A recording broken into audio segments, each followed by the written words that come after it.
Everybody has an opportunity to make a difference. Change Starts Here has 3 specific commitments: who we employ, develop, and advance, who we support, and who we buy from and work with. This is collaboration. We're in this together.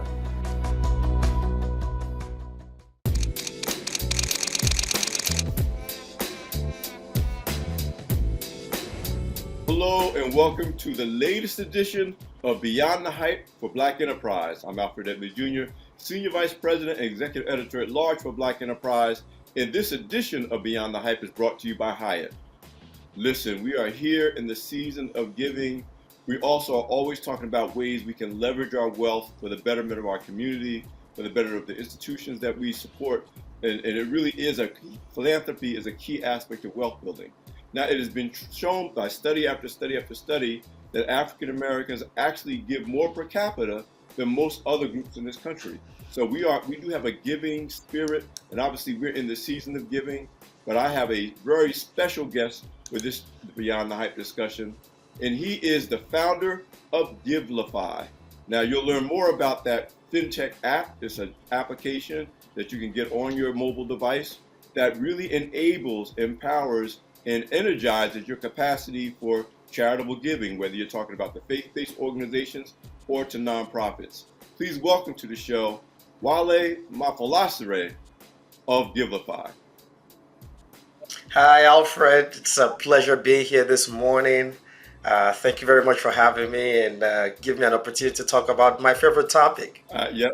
Give and you shall receive. No doubt. Listen, as I told you before, I first learned about Givelify because when I joined my church, my church home has been Liberty Baptist Church of Chicago. Shout out to Liberty. Yes, since the beginning of 2021. Coming out of the pandemic, I joined this church, and obviously we were doing church online. We were doing service. I was watching by Facebook and by YouTube, and at the end of service, Givelify was among the giving options. Fast forward to how I first met you. I interviewed you for another show, and I did not know that Givelify was a Black-owned fintech app, and that's in a way. While obviously Black Enterprise is about supporting Black-owned businesses and elevating Black entrepreneurship, in a way it was good that I didn't know because it didn't really matter in terms of what the options were and the quality of those options. Listen, before we get deeper into that, let's talk about how did Givelify come to be? I mean, you were solving a very, very, very simple, basic but persistent problem that I know I faced as a person who gives tithes or offerings in church, and I know many, many other people did. But talk about, how did you start Givelify? Tell me your story. Alfred, that's a very, very powerful story. And on one level, it's very flattering. Every time I run into conversations and I introduce myself as the founder and CEO of Givelify, and people are like, what? I did not know it was a Black-owned company. And but what I've also found to be true is when I get an opportunity to tell my story, it inspires a whole group of people that are out there. So hopefully today, even as we talk about giving, what we're seeing in the landscape, I think there's a lot of reasons for us to celebrate just how big our hearts are as a community, African American community. What we see on Givelify platform is just a sliver of the story that's to be told about our generosity. But what's turned into this feel-good movement that we started at Givelify started from just one question. And for me, it was about the relationship I had with God, with my church, and how my giving is supposed to show up. I would remember going to church every Sunday, and it's time to give. I'd reach for my wallet, it'd be like $3 in there. And meanwhile, I knew I had way more than $3 to give.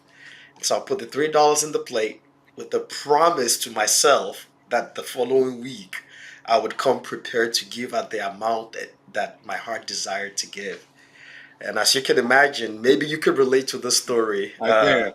As you can imagine, next Sunday shows up and you're like, wait a minute, I forgot to stop by that ATM. I can't find my checkbook.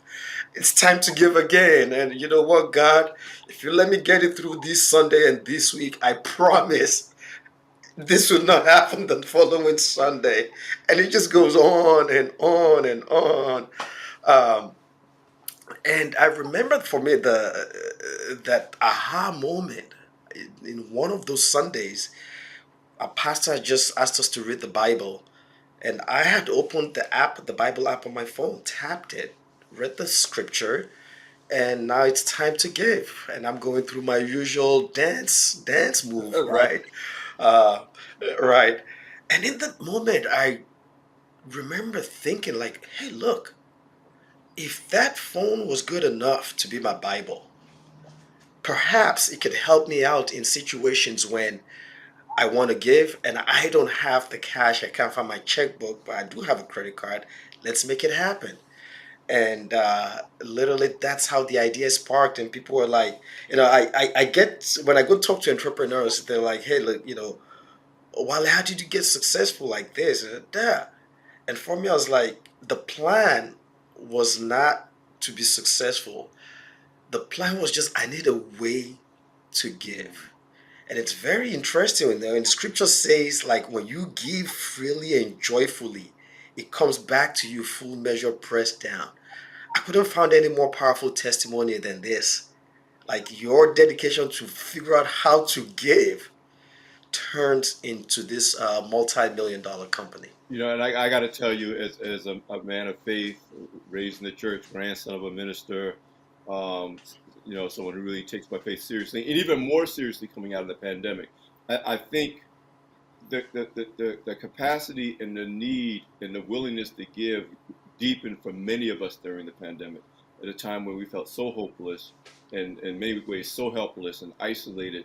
And I know I remember just automating some giving. There's a food bank in my hometown. I decided to just automate that. It made me feel better at a time when it was hard to feel good about what was going on around us. So the blessings of giving, obviously, it's not just somehow that money's going to fall out of the sky. There's emotional and mental health and spiritual rewards for giving. So I say that all that to say that the need to be able to do things, whether it's shopping on Amazon or go to church by watching YouTube or Facebook, we found out that the need to be able to do things without being able to do it in person obviously became heightened during the pandemic shutdown. But more importantly, even before that, and your story tells the same story I had. Yeah, I'd be feeling really guilty. Like, I know I got more money than this, but man, I meant to. Oh shoot, man, I didn't bring my checkbook. Oh my God, and the idea that you could really make this whole process easier, really easy, not just easier. I just tell people I Right. lean more into tithing post pandemic than I did Mm, before. Now, it's not like I've never tithed mm, before, but it was off and mm, on. It was, did I remember my mm. checkbook? In part because of the challenges and difficulty of doing it, You're it not. wasn't necessarily cheerful. And that cheerful part is Yep. important, You're you know. not. You're not. And so, but now it's like, man, my direct deposit from whatever income I get hits, I could, like, I don't have to Boom. wait till Sunday. I can just say, yep, okay, I Yep. know how much is supposed to go to my tithe, knock it out, feel Yep. good about it. Oh my God, I took care of that right off the top before I paid my mortgage, before I paid these other bills. And it's been Yep. cheerful in part because it's easy.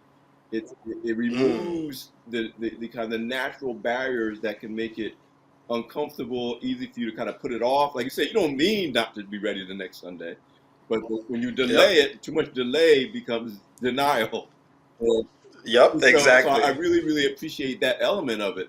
But, Yep. talk to me about the first. I want to state some facts around Givelify. And I know these numbers have probably grown since I've last talked to you, but over 1 million people have given $3 billion to more than 55,000 organizations using this app. You have over 95 employees, U.S. and international. I know you run out pretty much out of Indianapolis and Dallas. Um, this is self-funded. I do want you to talk a little bit about that, your efforts to raise money Definitely. versus having to fund it yourself. And the average annual donation using the app is over or nearly $4,000. Again, it may be higher than since I last talked with you. But that's 4.5 times the national average annual donations. So this app really has enabled much more a capacity for giving, or at least released the capacity for giving for so many people, including myself. Again, not just the faith-based organizations, though that's important to us, but to nonprofits, in every sector. So talk to me about what you set out to accomplish, and the story of getting this from an idea, a problem you were trying to solve, to an actual app that's been around. How long has Givelify been around? I only discovered it myself in 2021. Yeah, yeah. So we've been around about 8 years Wow. now, Alfred. Yeah. And first of all, I want to say this. Thank you very much for trusting Givelify. Uh, it's never easy to trust anybody with your financial information. And so for us, we take that responsibility very solemn, and we take it very seriously, and we work very hard to make sure that we never disappoint you when it comes to that responsibility. Um, as a matter of just the numbers, just a small tweak on the numbers, you're right. I think we got the 1.2 million people who give on our platform. 55,000 organizations have benefited one way or the other from Givelify. Um, but if I could correct that number, it's 4 Wow. billion, not three, Wow. right? So it's just Just a little one. It's brilliant. just a difference of You one. know, Yeah, just once. You're very close, Alfred. You're very close.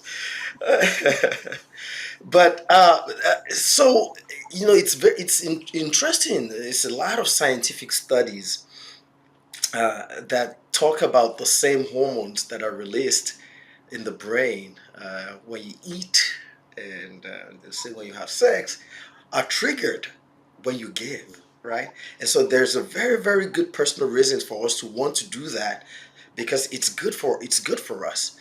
Matter of fact, I remember attending a conference with a bunch of academics who study the psychology of giving and the economics of it. And in that world, they have a terminology they call the no, sorry, the warm glow. The warm glow.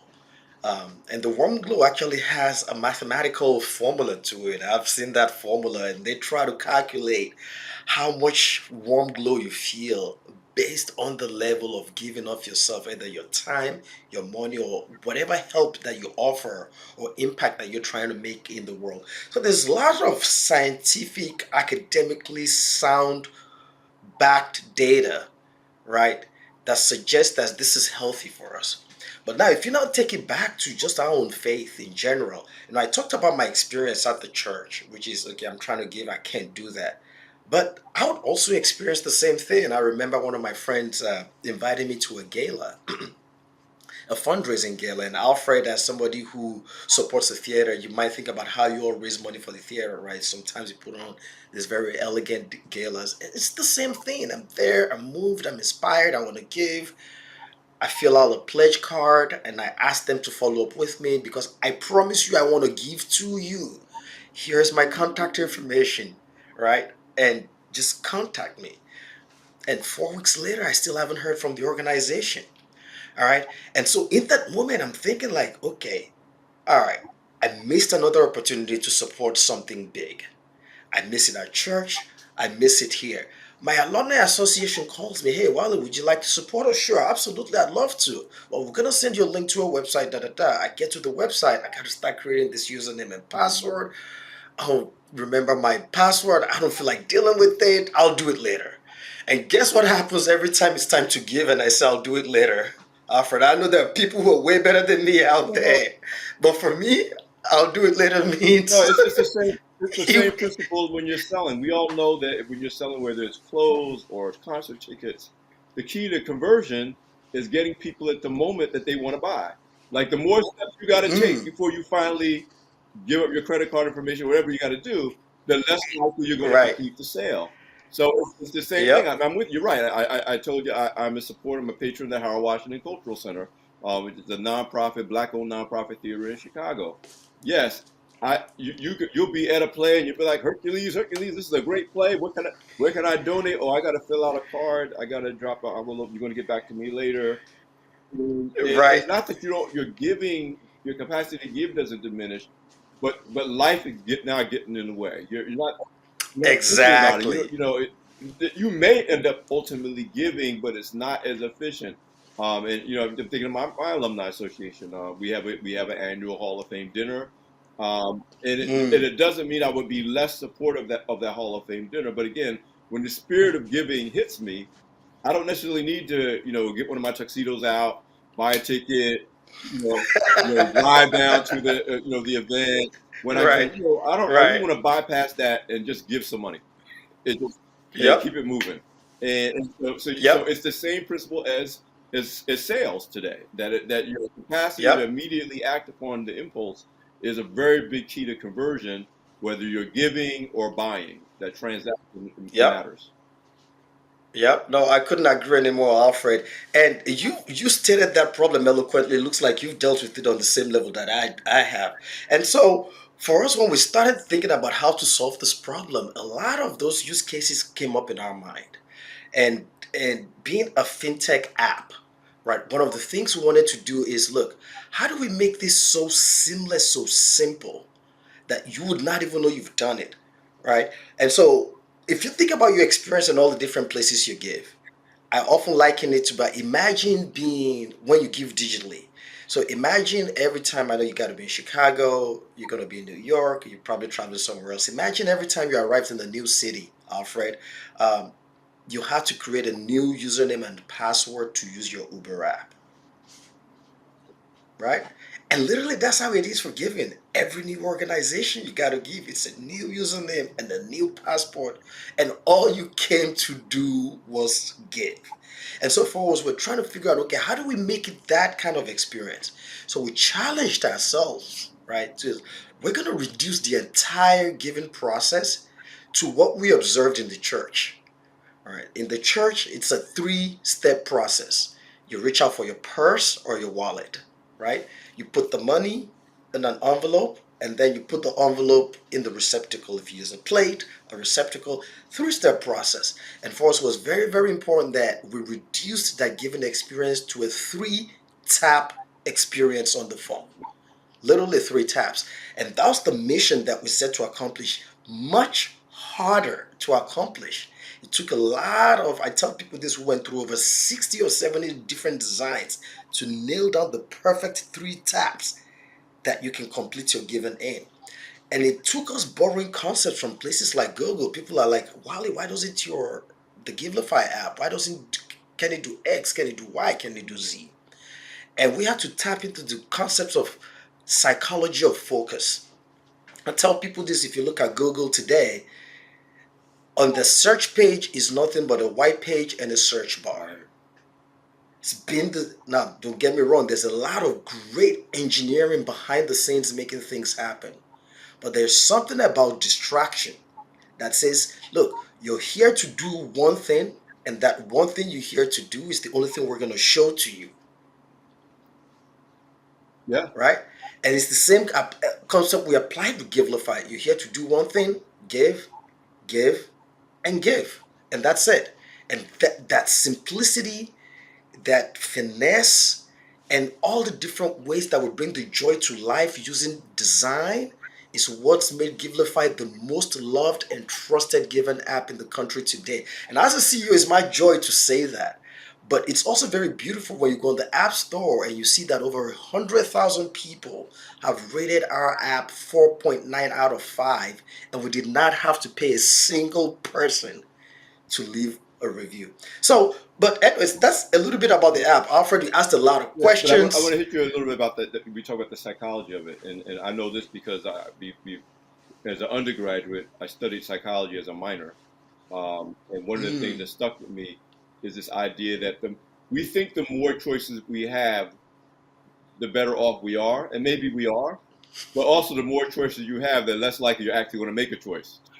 In other words, if you present me with 10 options, I'm more likely to say, you know what, I don't know what I want. Let me come back later. And again, it goes Exactly. back to you, like I said, whether it's Google, the goal is to narrow it down. What did you come here to do, and to make Yep. it the most likely you to make a decision is to make it that it's a yes or no decision. It's not a multiple choice decision. It's a yes or no Nope. decision. And I want to bring that up Yep. because again, I'm going to be very honest. One of the options that my church offered to give was PayPal. Is PayPal. I don't have a problem with PayPal. I have a PayPal account. But of course, PayPal was better known to me than Givelify when I first joined my church. So I was like, oh, Definitely. I already got a PayPal app. I don't have a Givelify app, but I got.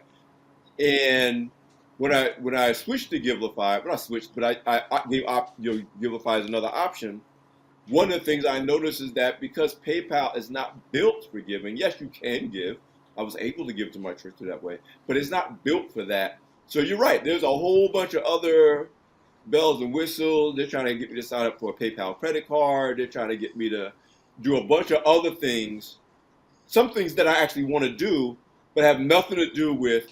I just want to make sure that I give my tithes and offering to my church. I want to know that if it's time for me to give something to my alumni association, I just do it. I don't have to. And so I really want to underscore your point. And I also want to talk about some of the other features. The fact that it is totally free. There's no monthly fees, no contracts. It's free to download, free to use.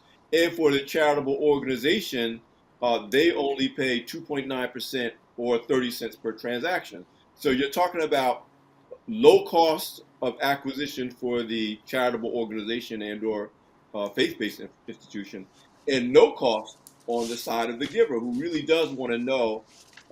In fact, the low fee for the organization is actually important for us as a giver because obviously most of us are concerned about how much of my gift is really going to go to the cause versus you know administrative and other things that we know can impact the efficiency of our giving.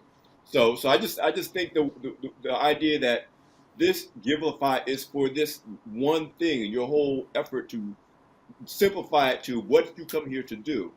I didn't come here to buy paraphernalia for my fraternity or sorority. I didn't come here to find out what homecoming is. Those are all important things. I go to the college website if I need to. I came here to give.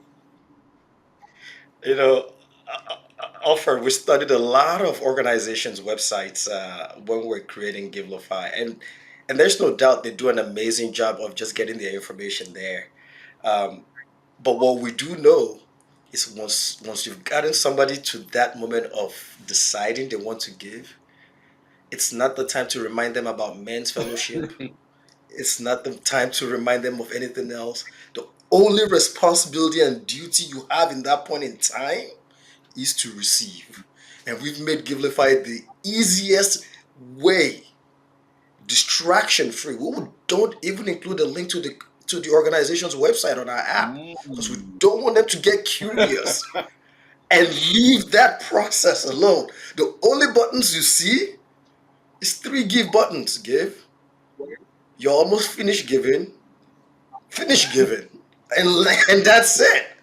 And that's it. And it's such very simple way to think about it. But if you think about how we broke things down and the study, all the different things we had to do to break it down to those three steps. Um, and that's why it's paying off, and that's why we've been so successful. But you're so right. But one of the things we also thought about is when I think about my church, where I sat down for Sundays and would just not be able to give. It's not a large mega church, and for me, I remember when I approached our pastor, which we'll get to back to the history of the company shortly. When I approached my pastor and said, "Hey, look, pastor, you might notice you and I both know I don't show up on the list of people who give the way I'd like for you to. You don't have to hide it. Now, let me tell you, here's what's going on behind the scenes. While you're out there preaching and you're talking about it's giving time, I truly wanted to give. But here's what happened. But I have a solution. Can we try it out?" And so he introduced it to the church, started seeing a lot of the young people in the church start springing to life with their giving. And but when we're taking the app to market, I looked at it from the perspective of that church, that 200, 300, 400 member church, who were probably missing out on more people like me. And we did not want pricing to be a barrier to including us in the giving ceremony, in the blessings that come from giving, and being able to support our church and being able to see the impact that our church has on the community and on the congregation itself. And so, for that reason, we came up with a pricing structure that any church can do it. You don't have to have any investment up front. the first $10 donation that you get from Givelify pays for itself because that's $10 you would not have gotten in the first place, Right. right? And so it's free to the consumer, to the person who wants to give. For the organization, no long-term contracts, no sign-up fees, none of these other things. It's just a simple low 2.9% and 30 cents on each donation, which on $10, you do the math, that comes down to 51 cents. The church receives $9.41. And, giver feels good that they're able to get the money. Organization is able to receive the money and put lots of good work out there. But Alfred, earlier you talked about the origin of the company, and at some point in time, I'd like to, make sure we get back to By that all means, by question all so you means, could talk by all about it. means. Let's go there now. Yeah, yeah. Awesome. Very good. Very good. So, it's interesting, like, and I've seen you've done a lot of work, Alfred, in this space of just shining light on funding for Black founders and creating opportunities and helping communities see that there's a lot to be done here. There's a lot of opportunity, there's a lot of wealth creation, there's a lot of return on investment for the funds themselves. And so, first of all, I want to shout out kudos to the great work you're doing. We need more people like you. Thank you. Right now, Givelify. I wish there was more of you. When we started Givelify, I went to the App Store to see if there was an app for giving. I didn't find one. Okay, let me create one. And the next thing I'm thinking is I watch Shark Tank, all these shows. Look, I've got to be able to raise some money to get this off the ground. Maybe I could raise $500,000. And so started reading up on how to pitch investors. And so I started pitching in Indianapolis. Pitched several investors. All of them said no. So I'm like, you know what, forget Indianapolis. I'm going to go try Austin, Texas. I hear Austin, Texas, the investors there are so progressive. I'm going to go try Austin. Got there, pitched a few people. They said, no, you know what? Forget Austin. I'm going to go to San Francisco. I hear if it's called an idea, they'll write a check for it. All you have to say is it's an idea. You'll get a check for it. Pitched a few people there. She said, no. I'm like, okay, forget San Francisco. I'm going to go try New York City. Money capital of the world. If I can't find money in anywhere else, I've got to be able to find money in New York City. Try New York. Everybody said no. I'm like, okay, all right. What are we going to do? Give up on this dream or dig in and figure out a way to get it done? And for me, the answer was easy. I had to dig in because after that last New York trip, I'm back in church dealing with the same issue again. Right. And so it just became a matter of, look, I start calling my friends. Say, hey, look, have you guys ever dealt with this? And Alfred, it's funny, most guys that I talk to could relate to it. Just like you could relate to it, my friends could relate to it. And they're like, yeah, we could relate to this. Let's bring a solution there. And so this were a lot of friends that I had made from college, and we just got together, started programming, got it to market, got my first pastor on board. He started seeing the results, and he started introducing us to other pastors. And literally, 300 rejections later, today, Givelify has helped to raise $4 billion, almost 100 people that we employ worldwide. And it's just been an amazing story of what it, when you were, it's funny. And you've interviewed a lot of successful people, Alfred, and yourself with your success. Every time they ask them this question, what advice do you have to somebody out there with a dream? It's funny how everybody keeps coming back to one answer: never give Yes. up. Yes. Never give up. It's so simple, but if you could just remember that, never give up, it's just an amazing motivation to be able to see something Well, through. you remind me, sometimes I tell you, you have that thorn in your side, and you think of the thorn as a curse, but it's really a blessing.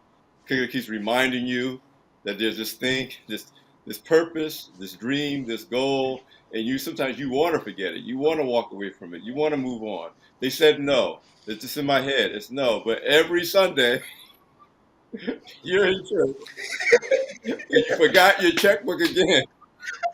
And you're Exactly. not carrying that much cash on you because I'm much older than you are, and even I can't remember. I can barely remember the time when it was a big deal for me to just I got to keep cash in my pocket. Like I'm always, I just remember it was not that long ago when it was like I can't leave the house with no cash in my pocket. Now, Yeah. I, it's very frequently I have. Yeah, I can't even tip. I'm coming to the airport. I'm used to tipping the guys that help me along the way. I don't even have any cash. I feel horrible. Like, sorry, bro. I know you helped me with my bags, but I know, so this idea of, when I was, when I was in college, and this idea of a cashless society was seen as almost like, the Jetsons or Star Trek someday. But now we live in a Mm. society where you technically don't really have to carry any cash. Between your phone and your Yep. plastic, you could pretty much pay for anything you want. But I do want to circle back to something you said that was really mind blowing to me. The idea that every time I went to a different city, and I travel a lot, I'd have to create a new Uber account. With if we were going by the way giving used to be before Givelify, I literally have to say, Yep. okay, you're in a new town, start all over again because you know. Yep. But you're right. For every whether it's your college, whether it's your church, whether it's a foundation, whether it's your fraternity, whatever it is, without Givelify, you really do have to create a new account everywhere you go in order to give, and even then, it's still not efficient. Yep. I want you Yep. to, I don't want to lose too much time before we talk about the principles that drive the company. I mean, it's a values-driven company. Obviously, it's a values-driven fintech play, but you have, four particular values that drive the company, not only in terms of what the company is about internally and the things that got you and your friends and your college classmates to commit to this. And let's be clear, what he's saying is they bootstrapped this on their own after they were rejected by the quote unquote investment community. So they did this on their own. This is a totally independently funded play. But talk about the four principles that you highlighted to me that are kind of the underpinnings of the values of the company. Yeah.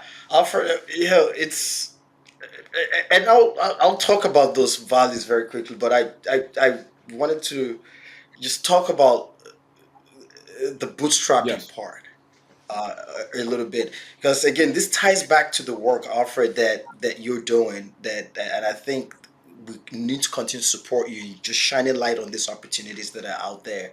I tell people this, that when over 300 investors reject you and you're a first time founder, and in your mind these are people who are smarter than you, who know more than you, it could really crush your Hmm. dreams. It really could. And I tell people that, look, the hardest part of bootstrapping for me was not even like trying to figure out how I was going to pay the next bill, because my mindset was, let me just pay that next one. I'll figure out the other ones, but the most urgent one, let me figure that part out. It wasn't that. It was just, where do you find that mental fortitude Mm. to keep going when the people that you think know better than you are all telling you this is a waste of your time, Wow. right? And for me, it's very important. I share that because I think it's key to understanding not giving up. That yes, they might know better than you, but when you're called to solve a problem, you know better than everybody else about Oh, that that's so problem. important. And the confidence to be able to believe in yourself and keep going in the face of adversity and doubt. As African Americans, that's what we've always done, and we can't doubt ourselves at any point in time, right? We just got to keep going. And so, very important. And I tell people this is like the sacrifices you have to make also to make things happen. Oftentimes, people are saying, I don't have the resources. And for me, when I think about my story, each point in time I thought I didn't have the resources and I was flying to Austin, Texas, and to San Francisco and to New York City to go find resources. Little did I know that the resources I needed was right there around me. They were called my Wow. friends. And yes, they could not write me a check for $500,000 or $1 million. But guess what? I have a $2,000 limit on this credit card, Wally. Can it pay that bill? It got us far.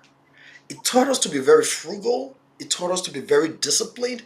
It taught us to not make stupid gambles. So we had to take very calculated risks. And that's why we're able to bootstrap this company to where it is today. No, Um, you make a really but important point that do want to underscore for entrepreneurs and founders. Damon John, good friend of mine, and obviously one of the sharks of Shark Tank, calls it the power of broke. It was actually one of his more recent books was The Power of Broke. He released the idea in 2018, 2019. And it was his idea that you actually become more resilient and persistent as an entrepreneur. That often the worst thing that can happen is you get too much resources too early. Because, like you said, you had to have the persistence. And every time you went to church, you were reminded that the problem, that thorn is still in your side. But also, like you said, you started saying, well, if the traditional investment community weren't going to buy into this, I could either give up or I can keep going. And if you didn't have that resilience because you didn't have a lot of resources, you had to be frugal. You had to just think about the next bill and not 10 bills down the road. And that's a casebook example. Damon would love to hear, and when he hears the story, he's going to love it, of the power of broke. That yes, we dream of having all this funding, and yes, we're not saying that we don't want capital. We do. But not having the capital shouldn't be a reason for you to not pursue if you really believe in your business idea. And so they go back to the not I, giving up. yeah, I could not agree anymore, Alfred. And I have to read that book, by the way. Thanks for Mhm. pointing out. I tell people, like, when you're an entrepreneur, your mindset should be, I don't have a plan B. Because there's just a different way you hustle Mhm. when all your eggs are in plan A. It's just a different way. And so, but at the same time, you got to make sure you do it in a smart way. Of course, I can say that now. But back then, it wasn't funny. But my mindset was, I didn't have a plan B. I've committed to solving this problem. And my only plan B is my plan A should work, right? And even when the resources are not there, like I said, it's amazing how the people around you just all of a sudden become your resources, and and how you are able to make do with the thing. So the power of broke, I gotta look into that. Thank you for recommending that. But so company gets off. We're making progress. Churches are talking to different churches. Things are growing. First year, I believe we onboarded about 2,000 churches and nonprofit organizations, and so things are starting to pick up. It's funny how these days I hear from all the major investment firms, all of them. They all send me emails. They all want to meet. They all want to sit down for coffee. It's a very good feeling to say, "Wow, the rejected stone is now the stone that everybody Yeah, wants," right? And I get the pleasure of deciding who I want to meet or who I don't want to meet. And I have this very nice, beautiful email that I've perfected. Thanks for noticing Givelify. It's very flattering that you've noticed us. At this point in time, an investment is not a conversation I'd like to have. I will think about you in the future should that be the case. Good luck to you, da da da da da da. Right? And I get the joy of sending that response almost 20 times a week to different wow. people. But that's the power. That's the power of never giving up, putting yourself in a situation where you can control the conversations. I'm not saying Givelify will not accept an investment. We probably will at some point in time. But we know we control that conversation when that time comes because we've been able to put ourselves in a situation where we're not begging. Now we're being desired. And that's what hard work, that's what never giving up does. But also very important are the four keys that we apply to how we approach things like Givelify. And for us, it's a concept we borrowed from the good folks at Disney. They call the four keys, and each one of these keys has a priority in order of significance. First key is called integrity, which is our non-negotiable, right? Non-negotiable. Anything we want to do, we have to ask ourselves that question: does it check the box on integrity? And if it doesn't, we're not messing with it. We're just not. It's a Mm. non-starter, right? And so if you can say, hey, this is the right thing to do, the next thing we ask ourselves is, where's the heart? Our second key is heart. Where's the heart in this? Because for every decision we make, a heartbeat is going to be impacted. So we have to find the heart in it. Even when we make tough decisions like having to let people go, we have to ask ourselves, where's the heart in how we're approaching this? And if we can't find the heart, we have to go back to the drawing board and make sure we do it with heart, right? And then the next thing there, once you've checked the box on those two things, is keep it simple. Yes. You know, Alfred, you might have heard I did not have enough time to write you a short letter, so I wrote you a long one. Right. Yes. You might have Yes, heard I that. have. That it takes effort to keep things simple. And for us, it's like you have to ask yourself, have I kept this simple? And if you can check the box on those three things with just a little bit more effort, you can get to a place where you're delivering a wow moment. So our last key is the wow. So integrity, heart, simplicity, and wow. And if you follow those things in order, chances are at Givelify, that's how we measure ourselves. Chances are we'll always get it right. When we follow those four keys, we'll always get it right. But I'll go back to integrity, why integrities are Yes. non-negotiable. So you talked about not knowing Givelify, but you knew who PayPal was. And literally that was our story when we started the company. Like we would go to these organizations, churches, and nonprofits to introduce ourselves and what we do. And you can tell people had that look on their face, like, okay, I mean, you understand this. I don't know who you are. You want me to trust you with my church's account number. But not only that, you want me to trust you with all of our members' credit card information, Mm. right? And you can literally see that look on their face, like, um, I know y'all used to send emails, but I don't know you showed up in person.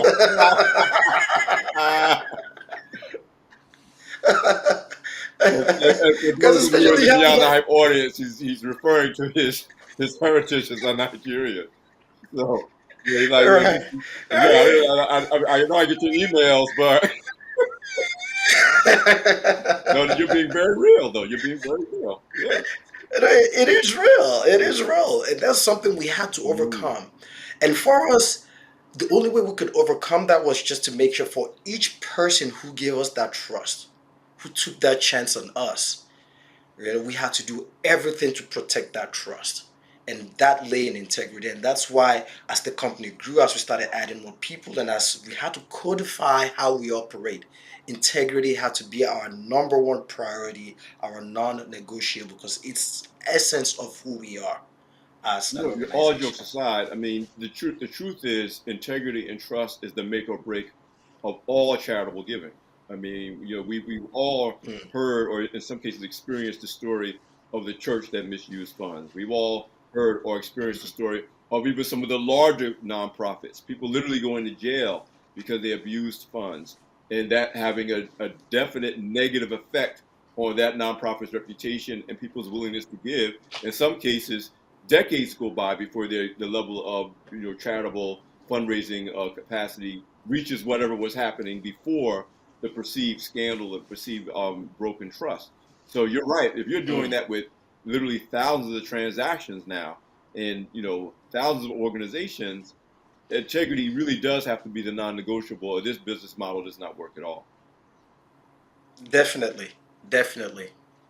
But I want to go back to something you said there, Alfred, and there's no doubt. We work with 55,000 Mhm. organizations. I've had the joy and the pleasure of meeting, you know, a lots of pastors, and there's no doubt. Every now and then you come across one, you're like, I'm not quite sure about this one. But I want to say this, and sometimes it's those few ones that we hear about that make the major Mhm. news. 99% of the pastors that I've met, their hearts in the right place. They truly care about Absolutely. people. And yes, they're human beings. And yes, they have their human moments. But the vast majority of the times, they care about the people, they care about the community, and they give themselves selflessly in a manner that I don't know if I'm capable of doing it, to be honest with Mhm. you. And this is good people. And I think it's about time we continue to tell the stories of the 99% that are putting more good into the world and less of those 1% that, quite frankly, in any society, we're gonna have 1% of people that should not that Yeah.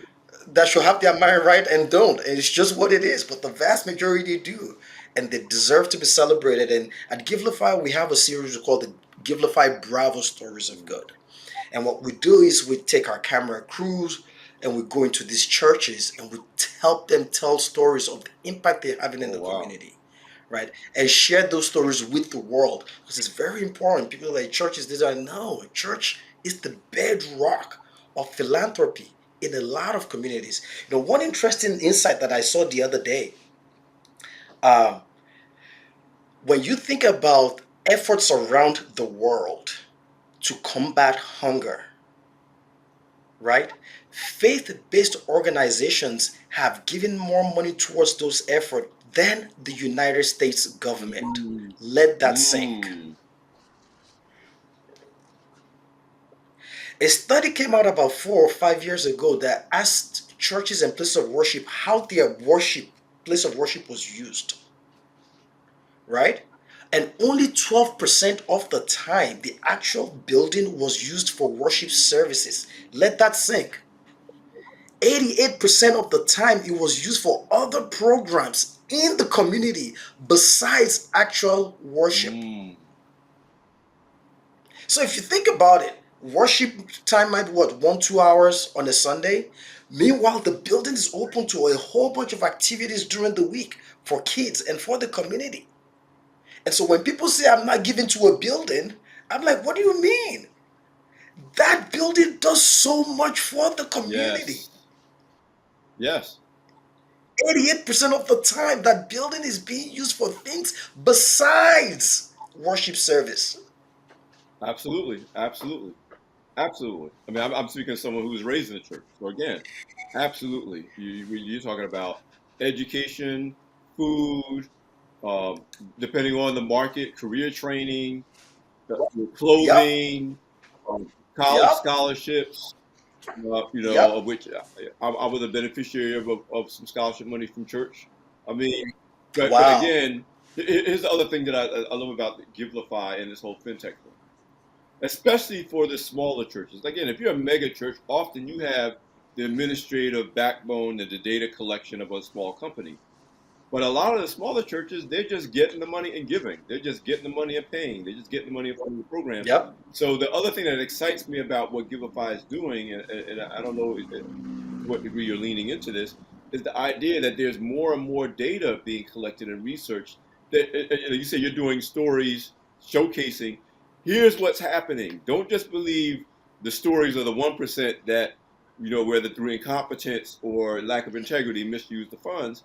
Look at the 99%, and your ability to capture that in forms of data as well as content is a very, very big key to accelerating trust in giving and then accelerating the giving itself because people can see where their investment is going.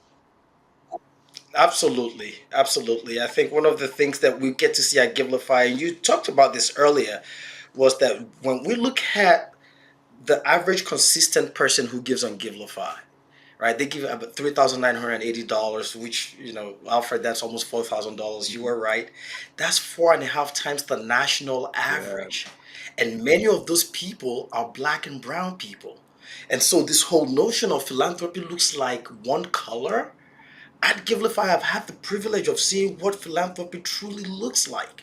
Now, I remember one day in 2020, at the height of the pandemic, right? Our AI systems that monitor for fraud, because wherever there are good people coming to do more good, which is where Givelify is, some bad people try to sneak Mm-hmm. in, and so we had to develop these custom AI tools because we couldn't find anything on the market that could understand the fingerprint and the signature of faith-based giving. Mm. So all the tools that we had seen on the market that were tried, they understood e-commerce, they understood nonprofit. We just did not see one that understood faith-based giving, especially the patterns of black and brown giving. And so we had to create one. We had to innovate and build our own AI systems to monitor for that. So I remember this particular Wednesday, our AI fraud engine starts going off like crazy. It's shooting all sorts of alerts, and we start trying to figure out what's going on. It noticed this weird $120 pattern on a Wednesday, and it doesn't know what to make of it. Well, come to figure out what's going on is people had just received their checks from the government for $1,200, Mm, and they were given 10% right the back. stimulus checks. Yes. Yeah, Wow. exactly. The stimulus checks, right? $1,200. They were given 10% back. Our system has never seen this before, so it's confused. What do I do with this? All right, and it's flagging it as fraud. But what that told me is just the power and how big the hearts of the people are. That you get a $1,200 check from the government, and the first thing you do is give At $120. a time when By the obviously way, during the pandemic, during the shutdown, you could say, no, I am just under so much, I got so much going on. Would that be I the, don't know what the future is. I need to hold on to every penny I yes. have. But instead, people said, no, we're going to give. And the pandemic for me, if anybody says, you know, generosity is dead, it's like, no, I saw it live and direct Mm, at the height of this, of uncertainty.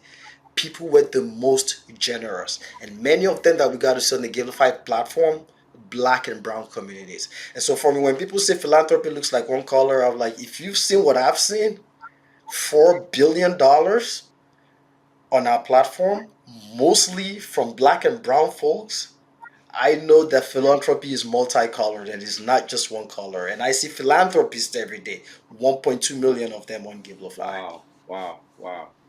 Listen, Wale, we're running out of time. I know I could talk to you for another hour. I might have you come back on. But talk to me about the future. I usually try to let the Beyond the Hype guests kind of give an outlook. Where is Givelify going? What do you see happening over the next couple of years? I know as a result of this interview, a lot more institutions are going to check it out. But what is your short term goal, if you will, if you look at the next 2 to 5 years for the company? Yeah. So, you said it very well, Alfred. It's a cashless society, and we have all these fintech companies on that battle for figuring out who's gonna control the wallet of the future. Now, I tell people like, the wallet is the new gold rush. Mm. Apple Pay, Venmo, Cash App, everybody's trying to figure out who's gonna control the wallet of the future because we're not gonna have physical wallets as we did. We're not gonna do that. It's all gonna be digital, and that's just the way things would be. For Givelify, for us, the only thing we obsess because we're like one of those companies. We're mobile. On the outside, yes, you can see us as a given platform, but what powers us on the inside is we're a mobile wallet company. We just like Venmo, Cash App, and all of them. Um, but for Givelify, our intense obsession with the question, how can we use our wallet to put more good into the world, will continue to drive us. And then if you look at philanthropy in the United States today, $470 billion that was given in 2020, I think there's an opportunity for us to grow that number to $1 trillion. If you think about the impact of philanthropy, if you think you talked about benefiting from scholarship, think about all of those students at Howard University who did not even know the name of the person who was paying their tuition, Right. right? Right? And so you think about the impact of philanthropy and how it's helped change lives. And for me, I wonder is can we grow that to $1 trillion? And when we do, will the pundits point back at brands like Givelify and said, look, they are the reason why philanthropy grew that much. And that's what we pursue every day because we know innate to every human being is the desire to do more good. And life throws distractions at us. But for us, that never ending pursuit of how do we use technology to turn that innate desire into a tangible act of kindness or generosity. Today's on the smartphone. Tomorrow, if it means we have to plant a chip in your brain, Alfred, so that even you don't even need to do anything. You just think about giving and giving happens. We'll be right there with that chip, The Givelify chip. the Givelify chip, all right? But hopefully we don't get there. But whatever that technology is, we'll be right there trying to solve how do we empower that good desire in all of us into tangible acts of kindness and generosity. And if we do that and we are able to inspire people to be the most generous version of themselves, we can grow the impact of philanthropy to the tune of $1 trillion. I believe that. What's the best way for anyone, obviously the Beyond the Hype audience, and I'm talking to individuals who may not have used the app yet, or organizations, schools, churches, any nonprofit that's looking for a way to make it easier for their donors to contribute. What's the best way to follow up and keep track of what Givelify is doing? Obviously, we should be downloading the app. What's the best way to stay and to stay in touch with you on social media or whatever is the point of contact you think is best? Yeah, thank you. It's givelify.com. You can find us on Facebook, Givelify, Instagram, Givelify, Twitter, Givelify. You can find us in any one of those places. Drop us a note. And if you heard us on this podcast, make sure you mention this, and I'll make sure I'm going to leave some instructions with our team to make sure that we roll out the red carpet for you and your requests are expedited. So make sure you mention the Beyond the Hype podcast. Wale, thank you so much. Your time is valuable. What you're doing is valuable. Thank you for just joining me on Beyond the Hype. I was excited about learning your story, and I'm excited about sharing your story with the Black Enterprise audience. Thank you for joining me as my guest. Thank you, Alfred. Yep, you've just heard another great edition of Beyond the Hype.